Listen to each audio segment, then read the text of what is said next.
వాటి మీద సూచనలు సలహాలు ఇస్తూ ఉన్నారు. సో తప్పకుండా మచిలీపట్నం పార్లమెంట్ అభివృద్ధికి నేషనల్ హైవేస్ ఏదైతే ఉన్నాయో అవి, రైల్వేస్, అదే రకంగా డ్రింకింగ్ వాటర్, అన్ని సమస్యల మీద డే బై డే మాట్లాడి వాటిని ఆ సమస్యలను పరిష్కరించడానికి నా వంతుని కృషి చేస్తాను.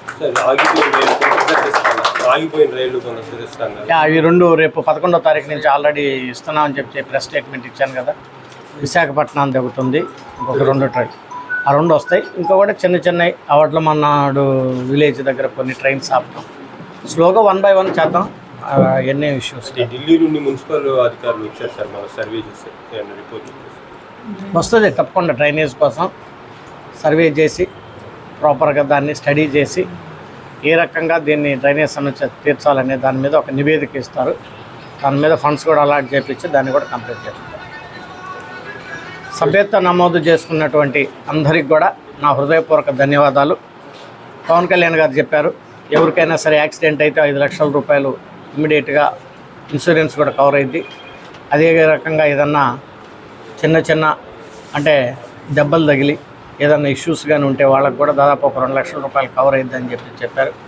సో ఆ రకంగా ఇన్సూరెన్స్ కూడా కవర్ కావటం కూడా చాలా సంతోషకరం. సో ఇంకా విరివిగా ఎవరైతే ఆకర్షితులు ఉన్నారో వాళ్ళందరి కోసం పార్టీ కొన్ని కార్యక్రమాలు కూడా నిర్వహించేసి జనసేన పార్టీ వైపు ప్రజలు ఆకర్షితులయ్యే విధంగా పార్లమెంటు సభ్యుడిగా నేను, అలాగే స్థానికంగా ఉన్నటువంటి నాయకులందరూ, రామకృష్ణ గారు, మీ అందరం కూడా కలిసి పనిచేస్తాం.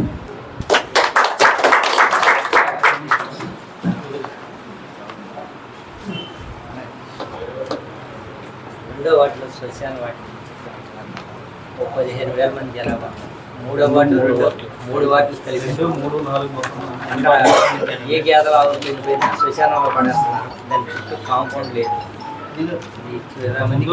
ఆల్రెడీ 15 లక్షల శాంక్షన్ అయితే కూడా పేరులోని ఫండ్స్ వేరే వాడేశారు.